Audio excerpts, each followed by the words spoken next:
Subscribe now and press the bell icon. Never miss an update. Super 30 classes में आप सभी का स्वागत है। जैसा कि आपको पता है, हमारा 10th क्लास का टॉपिक चल रहा था अर्थशास्त्र का आर्थिक अवधारणा और नियोजन। हमारा पार्ट चैप्टर चल रहा था आर्थिक अवधारणा और नियोजन, इकोनॉमिक कॉन्सेप्ट एंड प्लानिंग। तो जैसा कि आप सबको पता है, हमने इससे पहले वाली क्लास में राष्ट्रीय आय देखी थी और उसके साथ साथ हमने प्रति व्यक्ति आय को भी समझा। राष्ट्रीय आय और प्रति व्यक्ति आय के बाद हमने बात की थी अर्थव्यवस्था के क्षेत्रों की, कि संपूर्ण अर्थव्यवस्था में जो क्रियाएं होती है, आर्थिक क्रियाएं होती हैं, उन सभी आर्थिक क्रियाओं को हमने 3 भागों में बांटा था, 3 क्षेत्रों में बांटा था। पहला था प्राथमिक क्रिया, प्राथमिक क्षेत्र, दूसरा था द्वितीयक क्षेत्र और तीसरा था तृतीयक क्षेत्र। प्राथमिक क्षेत्र में हमने देखा कि जब प्राकृतिक जो है संसाधन है, उनका प्रयोग करके हम किसी वस्तु का उत्पादन करते हैं, प्रोडक्शन करते हैं, सारी क्रिया किसमें आती है? प्राथमिक क्षेत्र में आती है। उसके बाद हम उस प्राथमिक क्षेत्र का जो उत्पाद था उसको तो किसी मशीनरी में ले जाकर या किसी टेक्नोलॉजी का यूज़ करके उस पर हम किसी अन्य वस्तु का उत्पादन कर रहे थे, तब वो जो क्रिया कर रहे हैं हम, वो किस में आती है? द्वितीय क्षेत्र में। और तृतीय क्षेत्र की बात कर रहे हैं तो तृतीय क्षेत्र हमने देखा कि तृतीय क्षेत्र क्या करता है? सेवा प्रदान करता है। इस प्रकार हमारे अर्थव्यवस्था के क्षेत्र पूरे हो चुके थे। आज की क्लास में हम बात करेंगे उसी चैप्टर के आगे आर्थिक वृद्धि और आर्थिक विकास के बारे में, कि आर्थिक वृद्धि क्या होती है और आर्थिक विकास क्या होता है। तो सबसे पहले स्टार्ट करेंगे हम आर्थिक वृद्धि और विकास में से आर्थिक वृद्धि के बारे में, कि आर्थिक वृद्धि क्या होती है, इकोनॉमिक ग्रोथ किसे कहते हैं। तो एक बिल्कुल बेसिक एग्जांपल है, आपकी डेली लाइफ से जुड़ा हुआ है। अगर आपको ये एग्जांपल समझ में आ गया तो आप आर्थिक वृद्धि और आर्थिक विकास को आराम से समझ पाएंगे। देखिए, आपके सामने एक चित्र दिया हुआ है, एक डायग्राम दिया हुआ है, एक फोटो दिया हुआ है, उसको ध्यान से देखें। तो एक छोटा बच्चा है और धीरे धीरे वो क्या कर रहा है? बड़ा हो रहा है। एक बच्चा है, बच्चे का डायग्राम दिया हुआ है, एक फोटो दिया हुआ है, और बच्चा है जो धीरे धीरे क्या कर रहा है? बड़ा हो रहा है। इस पिक्चर को अगर देख कर कहें और आपसे सीधा क्वेश्चन करें कि इस बच्चे में क्या क्या चेंजेस आ रहे हैं, तो आप क्या कहेंगे इस पिक्चर को देखकर? कि सर, ये बच्चा बड़ा हो रहा है, इसकी हाइट बढ़ रही है, दैट मीन्स ये क्या कर रहा है? इस बच्चे में वृद्धि हो रही है। हम यही कहेंगे। आपको इस पिक्चर देखकर कहे, पिक्चर को दिखाकर आपसे पूछा जाए कि इस बच्चे में यहाँ पर वृद्धि हो रही है, क्या हो रहा है, तो आपका सीधा आंसर यही होगा कि सर, यहाँ पर वृद्धि हो रही है। क्या हो रही है? वृद्धि। अब वृद्धि आपने क्यों कहा? क्योंकि आपने सिर्फ एक ही चीज़ देखी, आपने सामने से देखा कि बच्चा जो है, उस बच्चे की हाइट जो है, उसकी लंबाई जो है दिनों दिन बढ़ती जा रही है। वो बच्चा छोटे बच्चे से एक वयस्क व्यक्ति बन चुका है। क्लियर?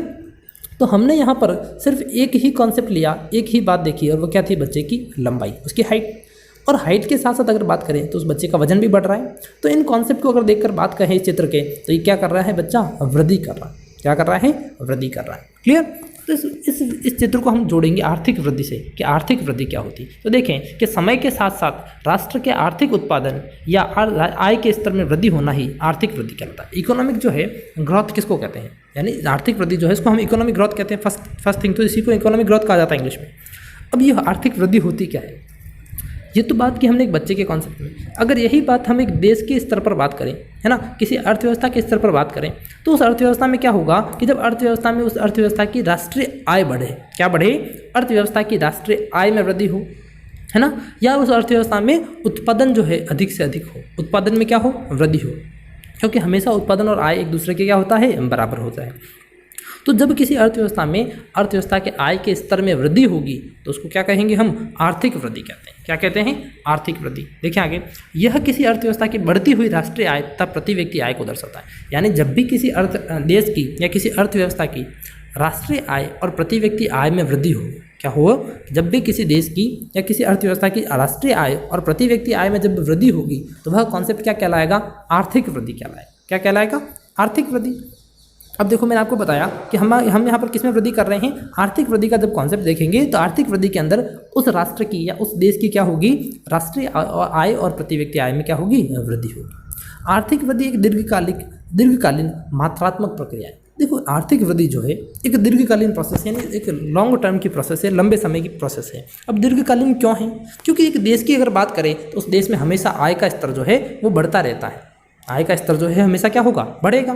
तो राष्ट्रीय आय का अगर कॉन्सेप्ट बात करें, राष्ट्रीय आय की या प्रति व्यक्ति आय की, राष्ट्रीय आय जो प्रति व्यक्ति आय हमेशा क्या होती है? उस देश की बढ़ती जाती है। तो इसलिए ये क्या हुआ? एक दीर्घकालीन हुआ, यानी कि लॉन्ग टर्म जो है कॉन्सेप्ट हुआ, एक दीर्घकालीन प्रक्रिया है।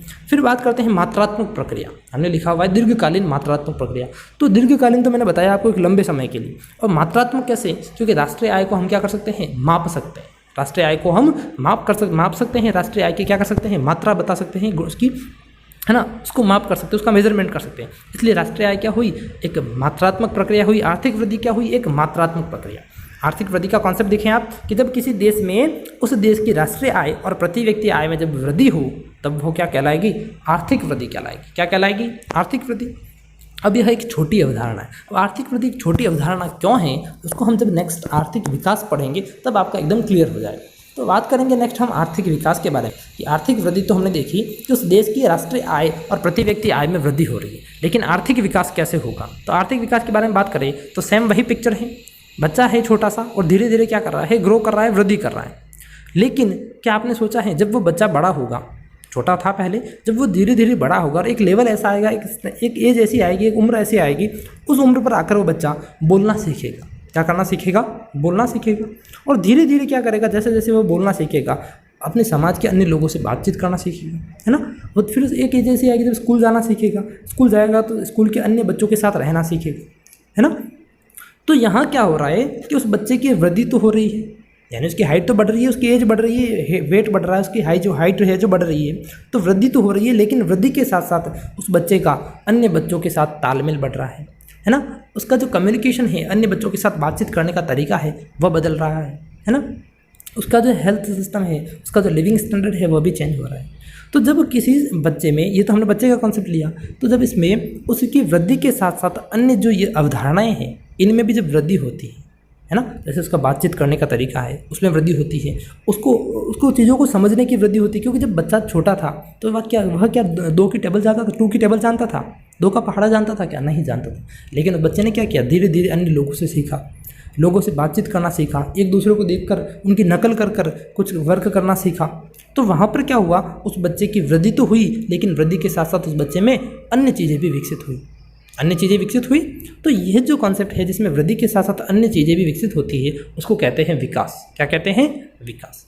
वृद्धि तो मैंने कहा कि सिर्फ क्या होगी जिसमें कि उस बच्चे की ग्रोथ हो रही है, उसका बच्चे का जो है हाइट एंड वेट जब बढ़ेगा तब तो होगी वृद्धि। लेकिन वृद्धि के साथ साथ जब अदर कॉन्सेप्ट भी डेवलप होते हैं, अदर कॉन्सेप्ट भी बढ़ते हैं, है ना। जैसे सोशल स्ट्रक्चर है उसका, है ना, यानी समाज के लोगों के बीच वो क्या करेगा? उनका जो बातचीत करने का तरीका बदलेगा, समाज के लोगों के साथ कम्युनिकेट करना सीखेगा, है ना। उसका जो समाज की जो कल्चर है, हमारा जो सोसाइटी का जो कल्चर है उसके अकॉर्डिंग बातचीत करना सीखेगा, स्कूल जाना सीखेगा, स्कूल में नए नए कॉन्सेप्ट सीखेगा, है ना। तो ये जो कॉन्सेप्ट जब वृद्धि के साथ साथ बढ़ते हैं तो उस कॉन्सेप्ट को उस बच्चे के संदर्भ में हम क्या कहेंगे? विकास कहेंगे। तो सेम उसी तरह हमारी इकोनॉमी भी होता है। इकोनॉमी में क्या होगा कि आर्थिक विकास एक ऐसी प्रक्रिया है, वृद्धि हमने देखी, बात कर रहे हैं आर्थिक विकास की, कि आर्थिक विकास एक ऐसी प्रक्रिया है जिसमें देश की राष्ट्रीय आय तथा प्रति व्यक्ति आय के साथ साथ, देखो आर्थिक विकास के अंदर तो है राष्ट्रीय आय और प्रति व्यक्ति आय तो बढ़ेगी ही, राष्ट्रीय आय और प्रति व्यक्ति आय तो बढ़ेगी, लेकिन उसके साथ साथ क्या बढ़ेगा? सामाजिक दृष्टिकोण बढ़ेगा, सांस्कृतिक स्वरूप बढ़ेगा, संस्थागत ढांचा बढ़ेगा, उत्पादन की तकनीकों में विकास होगा, या अर्थव्यवस्था की संरचना में भी परिवर्तन होता है। बात को समझिए कि जब किसी देश में उस देश की राष्ट्रीय आय और प्रति व्यक्ति आय जब बढ़ती है तो उसको तो हम कहते हैं आर्थिक वृद्धि। लेकिन जब राष्ट्रीय आय और प्रति व्यक्ति आय के बढ़ने के साथ साथ उस देश के लोगों का जो रहने का स्तर है उसमें वृद्धि हो, वहाँ की जो स्वास्थ्य सुविधाएं हैं उनमें वृद्धि हो, वहाँ की जो शिक्षा की सुविधाएं हैं जब उनमें वृद्धि हो, वहाँ का जो सामाजिक ढांचा है उन चीज़ों में वृद्धि हो, या उत्पादन की जो तकनीक है, जो टेक्नोलॉजी जो पुरानी थी उसकी जगह कोई नई तकनीक आ गई, तो उसमें भी हम क्या कर रहे हैं? वृद्धि हो रही। तो आर्थिक यानी जो राष्ट्रीय आय के साथ साथ ये जो कॉन्सेप्ट बढ़ रहे हैं, अलग जो अवधारणाएं जो है मैंने अभी बताई आपको, जैसे वहाँ का लिविंग स्टैंडर्ड है, वहाँ के लोगों का रहने का स्तर है ना, उसमें वृद्धि हो रही है, वहाँ की स्वास्थ्य सुविधाओं में वृद्धि हो रही है, वहाँ के लोगों की शिक्षा के स्तर में वृद्धि हो रहा है।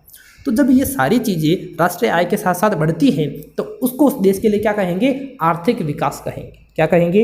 आर्थिक विकास। हमने आर्थिक वृद्धि देखी और आर्थिक वृद्धि में देखा कि उस देश की जब राष्ट्रीय आय और प्रति व्यक्ति आय बढ़ती है तो उसको तो हम कहते हैं आर्थिक वृद्धि। लेकिन आर्थिक विकास में क्या होता है? राष्ट्रीय आय और प्रति व्यक्ति आय के साथ साथ अन्य जो अवधारणाएं हैं, वहाँ का संस्थागत ढांचा है ना, वहाँ की इंडस्ट्री बढ़ रही है किसी देश में, उत्पादन कंटिन्यू बढ़ता जा रहा है, उत्पादन के साथ साथ वहाँ के लोगों के रहने का स्तर बढ़ रहा है, वहाँ की शिक्षा की सुविधाएं विकसित हो रही हैं। उस देश में अगर उत्पादन की नई तकनीकें अपनाई जा रही है, उस देश का जो लोगों का जो स्वास्थ्य का स्तर है, उसका हेल्थ सिस्टम है वो इम्प्रूव हो रहा है, स्वास्थ्य सुविधाएं विकसित हो रही है, तो वो जो कॉन्सेप्ट होगा वो क्या होगा? आर्थिक विकास। क्लियर है? देखो मैंने आपको समझा दिया आर्थिक विकास कि जब राष्ट्रीय आय के साथ साथ क्या बढ़े, ये सारे जो कॉन्सेप्ट बढ़े तो उसको क्या कहेंगे? हम आर्थिक विकास कहेंगे। अब जब हमने आर्थिक वृद्धि देखी तो हमने देखा कि आर्थिक वृद्धि एक मात्रात्मक अवधारणा थी। कैसी थी? मात्रात्मक। क्यों? क्योंकि आर्थिक वृद्धि में हमने सिर्फ राष्ट्रीय आय और प्रति व्यक्ति आय को ही लिया था। तो राष्ट्रीय आय और प्रति व्यक्ति आय की हम मात्रा बता सकते थे, उसको माप सकते थे। राष्ट्रीय आय को और प्रति व्यक्ति आय को हम क्या कर सकते थे? माप सकते थे। इसलिए उसको कहा हमने मात्रात्मक अवधारणा। लेकिन बात करें आर्थिक विकास की, तो क्या आर्थिक विकास में आप इस चीज़ को माप सकते हैं कि किसी देश में स्वास्थ्य की सुविधाओं का कितना विकास हुआ? क्या इसकी कोई वैल्यू बता सकते हैं? क्या आप ये बता सकते हैं कि उस देश में लोगों का जो सामाजिक स्तर है उसमें कितना विकास हुआ है? या आप ये बता सकते हैं कि वहाँ पर शिक्षा की सुविधाओं का कितना विकास हुआ है? नहीं ना। तो दैट मीन्स आर्थिक विकास एक मात्रात्मक अवधारणा नहीं है, उसकी मात्रा नहीं बताई जा सकती। लेकिन यह एक कैसी अवधारणा है? यह एक गुणात्मक अवधारणा है। कैसी है? गुणात्मक। दैट मीन्स हम वहाँ की उसकी क्वालिटी बता सकते हैं, उसके गुण बता सकते हैं कि हाँ, हमारे देश में अब शिक्षा का स्तर बढ़ा है, शिक्षा की सुविधाएं विकसित हुई है, हमारे देश में स्वास्थ्य की सुविधाएं विकसित हुई है, हमारे देश का जो सामाजिक विकास है वह हुआ है ना। हमारे देश में उत्पादन की नई नई तकनीक आई है। तो उसको हम माप नहीं सकते, लेकिन उसके हम गुण बता सकते हैं, उसकी क्वालिटी को शो कर सकते हैं। इसलिए आर्थिक विकास क्या होगा? एक क्वालिटेटिव अप्रोच होगा। कैसा होगा? क्वालिटेटिव। दैट मीन्स गुणात्मक अवधारणा है। क्लियर?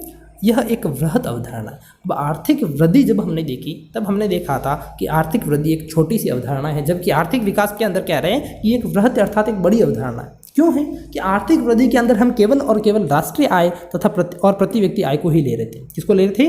राष्ट्रीय आय और प्रति व्यक्ति आय को। इसलिए उसको तो हमने कहा छोटी अवधारणा। लेकिन जब आर्थिक विकास की बात करेंगे तो आर्थिक विकास में हम राष्ट्रीय आय और प्रति व्यक्ति आय के साथ साथ अन्य जो चीज़ें हैं, जैसे सामाजिक स्तर हैं, है ना, शिक्षा का स्तर है, स्वास्थ्य की सुविधाएं हैं, वहाँ के लोगों के रहन सहन का तरीका है ना, ये सारी चीज़ें शामिल कर रहे हैं।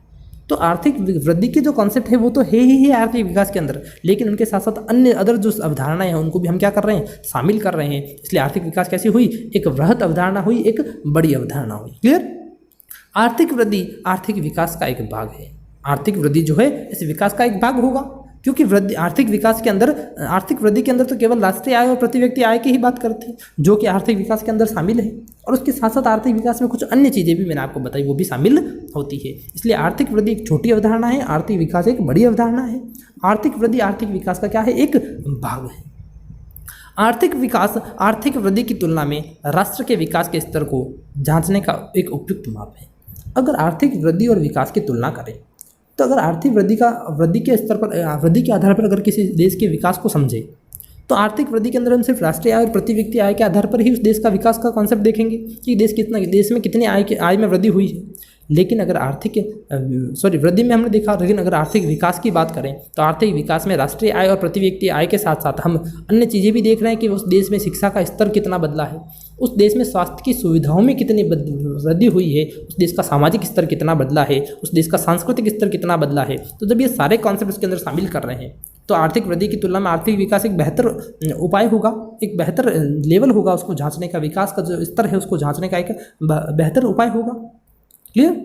तो यहाँ हमने देखा कि आर्थिक विकास क्या होता है और आर्थिक वृद्धि क्या होती है। वृद्धि के अंदर केवल राष्ट्रीय आय और प्रति व्यक्ति आय के आंकड़े को शामिल किया जाता है, जबकि आर्थिक विकास के अंदर राष्ट्रीय आय और प्रति व्यक्ति आय के साथ साथ अन्य जो आंकड़े हैं, अन्य जो अवधारणाएं हैं, जैसे मैंने आपको बताया सामाजिक स्तर है, वहाँ का सांस्कृतिक स्तर है, उस देश की जो है लोगों के रहन सहन का स्तर है, उस देश की स्वास्थ्य सुविधाएं हैं, जब इनमें भी वृद्धि होती है तो वो क्या कहलाता है? आर्थिक विकास। अब नेक्स्ट हम बात करेंगे सतत विकास की। सतत विकास की। तो सतत विकास क्या होता है? देखें कि यह एक ऐसा आर्थिक विकास है जिसमें प्रकृति को बिना नुकसान पहुंचाए विकास किया जाता है। यानी ये कैसा विकास होता है? आप विकास कर रहे हैं, कंट्री का डेवलपमेंट कर रहे हैं, अपने देश का विकास कर रहे हैं, लेकिन विकास को एक ऐसे तरीके से करें जिसमें क्या हो, आपको जो प्रकृति है ना, जो प्राकृतिक संसाधन है उनको नुकसान नहीं पहुँचे। क्या नहीं पहुँचे? उनको नुकसान नहीं पहुँचे। आगे देखें, सतत विकास एक ऐसा विकास है जिसमें भावी पीढ़ियों की आवश्यकताओं को संतुष्ट करने की क्षमता से समझौता किए बिना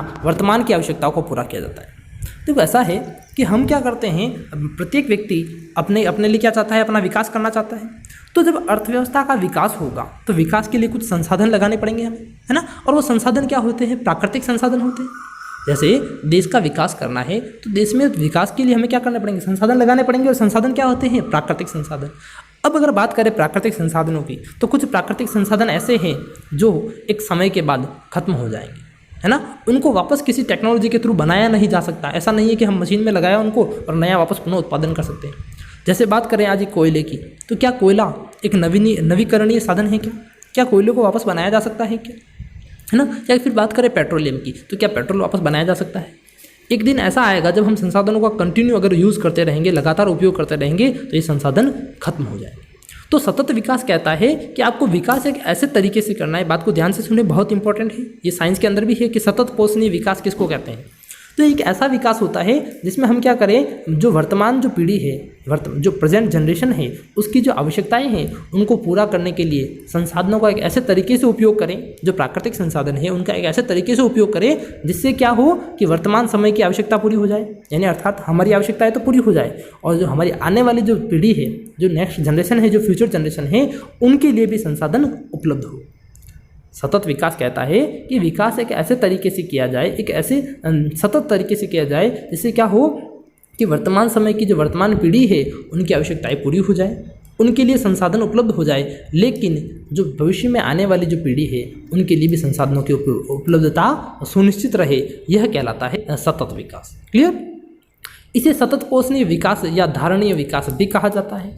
इसको सस्टेनेबल डेवलपमेंट और कंटिन्यूस डेवलपमेंट भी कहते हैं। इसको सतत पोषणीय विकास या धारणीय विकास भी कहते हैं। तो कहने का सीधा मतलब है कि सतत विकास एक ऐसा विकास है जिसमें प्राकृतिक संसाधनों का एक ऐसे तरीके से उपयोग करे जिसमें मनुष्य की वर्तमान समय की आवश्यकताएं पूरी हो जाए और जो आने वाली जो पीढ़ी है उनके लिए भी संसाधन उपलब्ध हो सके, वह विकास कहलाता है आपका सतत विकास या सतत पोषणीय विकास। अब नेक्स्ट बात करेंगे विकास की अवधारणा के अंदर समावेशी विकास की।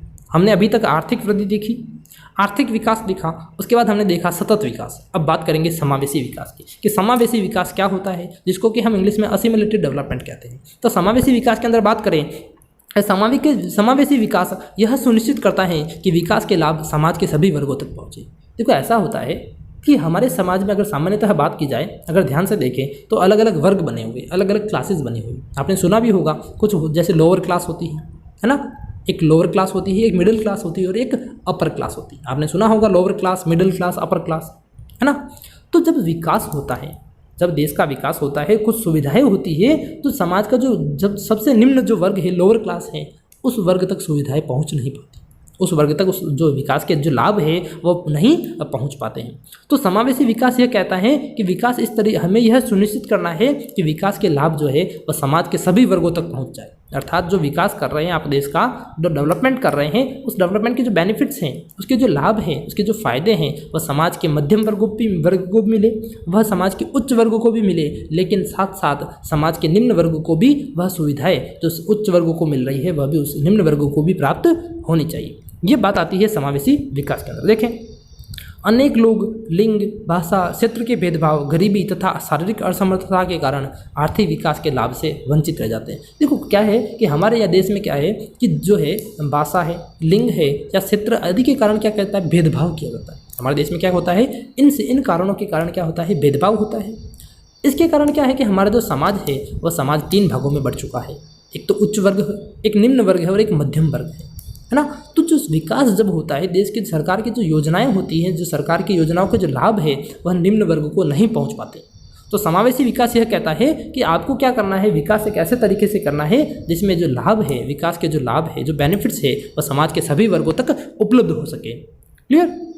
समावेशी विकास का मुख्य उद्देश्य समाज के पिछड़े वर्ग को समाज में पुनः विकास की मुख्य धारा में जोड़ना है। इस समावेशी विकास का मेन उद्देश्य क्या है, मुख्य उद्देश्य यही है कि जो समाज का जो पिछड़ा वर्ग है, अर्थात जो हमारा निम्न वर्ग है, निम्न आर्थिक वर्ग है, उस आर्थिक वर्ग को पुनः विकास की मुख्य धारा में जोड़ना।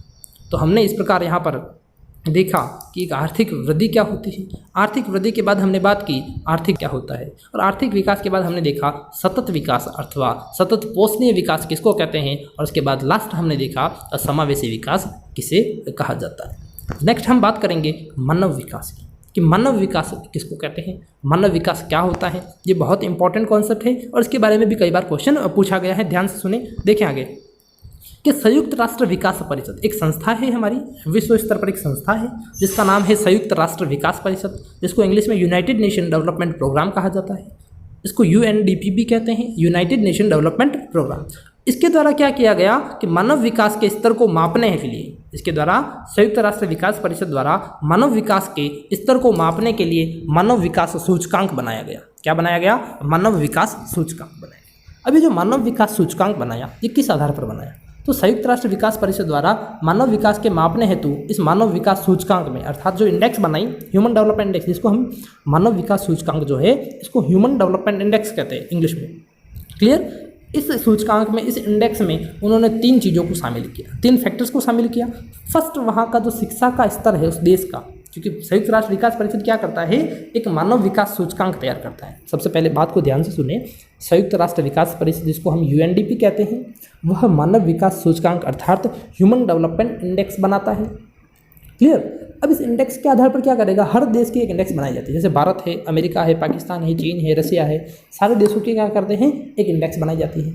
उस इंडेक्स को नाम दिया ह्यूमन डेवलपमेंट इंडेक्स, मानव विकास सूचकांक। और उस इंडेक्स के आधार पर जो अलग अलग जो देश हैं उन देशों की क्या की जाती है, तुलना की जाती है। जैसा कि आपने पहले देखा था राष्ट्रीय आय के बारे में, कि राष्ट्रीय आय का हम उपयोग क्या कर रहे थे, कि राष्ट्रीय आय के जो आंकड़े हैं, जो डाटा आते हैं, हर देश की जो राष्ट्रीय आय आती है उसके आधार पर अलग अलग देशों की हम क्या कर रहे थे, तुलना कर रहे थे, कंपैरिजन कर रहे थे। तो उसी प्रकार राष्ट्रीय आय की तुलना, राष्ट्रीय आय से तुलना करते थे, उसी प्रकार मानव विकास की हमने क्या कर दी, सूचकांक बना दी, इंडेक्स बना दी। उस इंडेक्स से हम क्या कर रहे हैं, अलग अलग देशों की तुलना कर रहे हैं। अब इस इंडेक्स में हमने 3 चीज़ों को शामिल किया, 3 फैक्टर्स को शामिल किया। सबसे पहला, जैसे अगर भारत की बात करें तो अगर भारत की मानव विकास सूचकांक बनाना है तो भारत में जो एजुकेशन लेवल है, भारत की जो शिक्षा का स्तर है, सबसे पहले उसको शामिल किया। किसको किया, ध्यान को, अर्थात शिक्षा के स्तर को।